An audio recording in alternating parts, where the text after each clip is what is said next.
Hi, Curtis. This is Hillary Garza with thejetpress.com. Hey, how are you? I'm How are you, Hillary? doing so good. First, I just want to thank you so much for taking a moment to talk with me. What are some things that you are currently working on this year?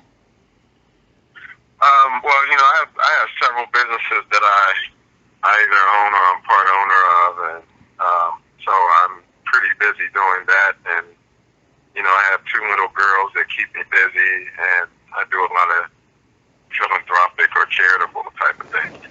Yeah. Your Pro Hall of Fame football speech still resonates and has been an inspiration for so many, myself included. How did you feel while you were in that moment?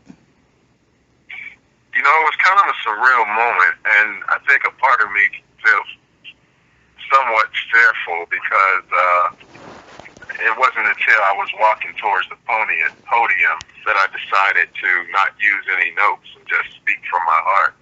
And I didn't know how that was going to turn out. The fact that, the Hall of Fame speech is one of the most important speeches that I knew I would ever give. So it was just a lot on the line to take that type of risk. And, fortunately, it turned out pretty well. I admire that so much. Let's talk a little bit about your teammates with the Jets. Who did you enjoy playing alongside with the most, and who have you kept in touch with over the years? It's hard to say the most because I had a lot of guys who were like just my favorite guys, and we had great times together. So, you have guys like Gerald Soule, who he ended up being one of my best friends on the team. Richie Anderson and Vinny Testaverde. Me and Vinny stay in touch. Me and Wayne Corbett stay in touch. I'm also in touch with Chad Pennington every once in a while. So those are all like just my group of guys, and we just always, kept the relationship even after we were finished playing football. I would have to say they're also my group of guys too. Yeah, they're great guys. If I may ask you, how do you reflect on your time with the New England Patriots? You had some really good years there. Yeah, I'm very grateful to have started my career in New England. I think that it gave me the right, mentality because there wasn't too much to do up there where I was living in New England. So for me, it was just all football. And one of the first investments I made was in a personal assistant who could do all the different things that I didn't have the time or didn't want to be distracted doing. So New England was somewhat the basic training of my NFL career, whereas, once I went through that, I felt like I was really ready. So I'm very grateful for my time with New England Patriots. Are you at all surprised at how intense the rivalry has become between the two since you spent so much time with both franchises? No, I'm not surprised because it's something that I would expect with all that is going on in between the two. With me leaving, with Parcells leaving, and so many other guys who went from New England to New York, and then it went back. Then some of them went back to New England with Belichick and different things like that. So, no, I think the rivalry is real, and you kind of triggered that. As I think it should be. You kind of triggered that. I think Parcells triggered it. So I think I poured fuel on the fire. Yeah. Recently, there's been a lot of media that's been touting Matt Forte as having the ability to kind of be the next version of you. What are your thoughts on that? I actually think that Matt is a better version of me as far as talent goes. Matt, if I had his size and speed and strength and agility, there's no telling what my career would have been. I'd have probably been a first ballot Hall of Famer hands down because I think that guy is just tremendously talented. Wow, I'm sure that's a huge compliment to him. Do you get to watch the Jets much these days? I know you're so busy. Yeah, but I usually don't watch full games. I usually watch all the highlights. But the Jets are the only team that I'll just sit there and watch the game.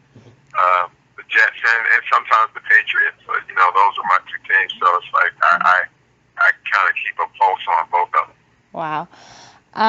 What do you feel will be the next key to the Jets taking it to the next level this upcoming season?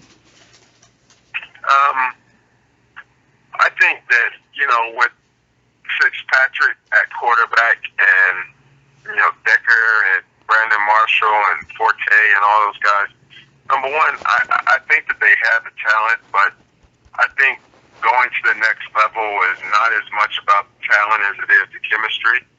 So I'm looking forward to them creating a stronger chemistry between one another, because I believe that it's that wins championships more so than it is talent. And so I'm looking forward to that process, and because I do believe it's a process, but I do think for them to take it to the next level, they have to take it to the next level within the locker room and within the chemistry of the team. Yeah, your team had really great chemistry. So yeah.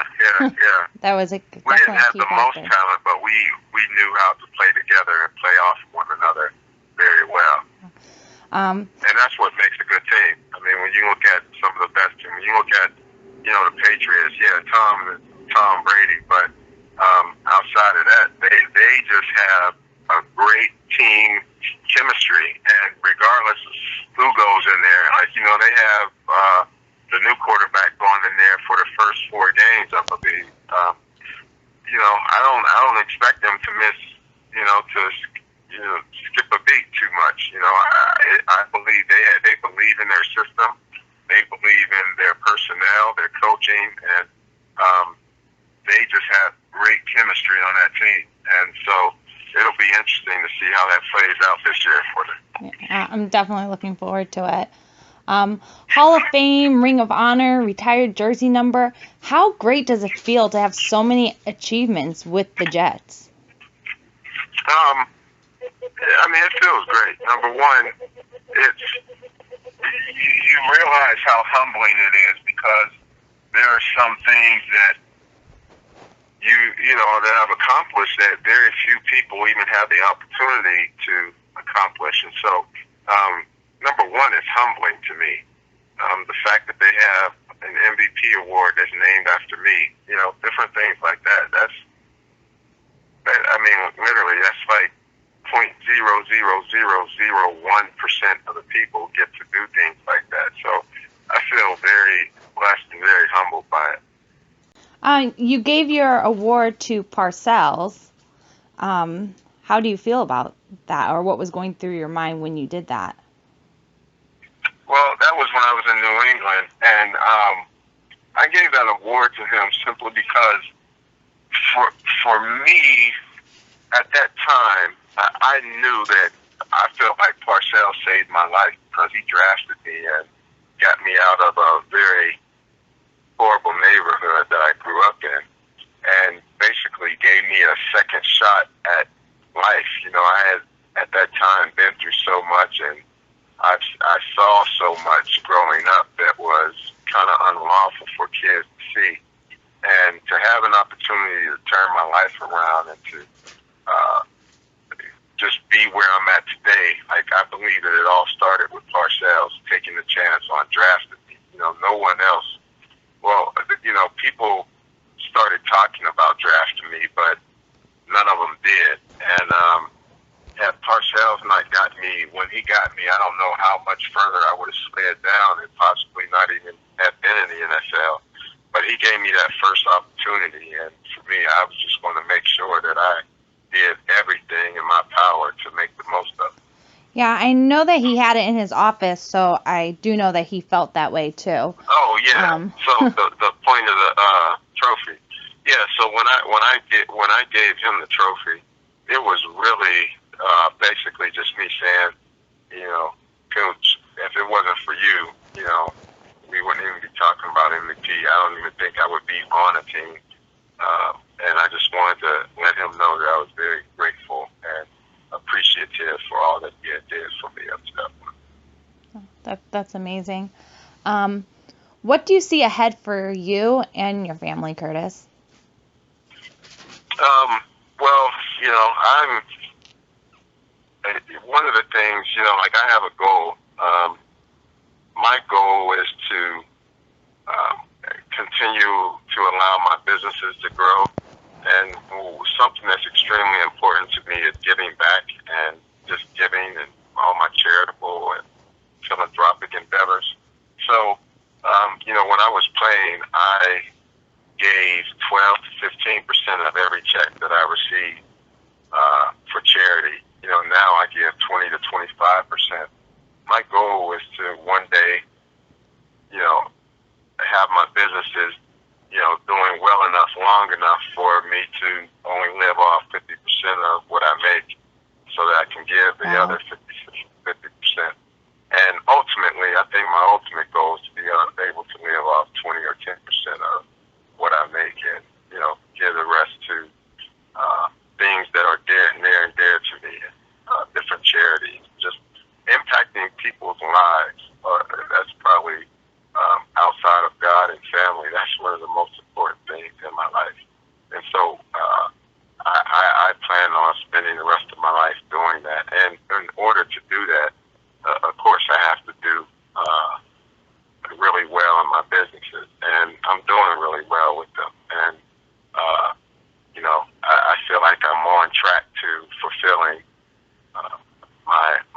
my goals in life. Wow. That's amazing. I don't even have words for that. You're inspiration to many. Once again, thank you so much for taking time with us with thejetpress.com.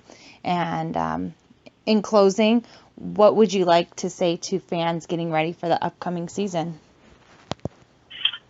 Well, I've become a fan now, so I'm also speaking to myself, where I'm just believing that this is going to be a really good season for the Jets. I think they have all the pieces in place. I really believe in the coaching. I think Todd Bowles is, I think that we'll see that he's one of the best coaches in the NFL as time goes on and proves himself over a period of time.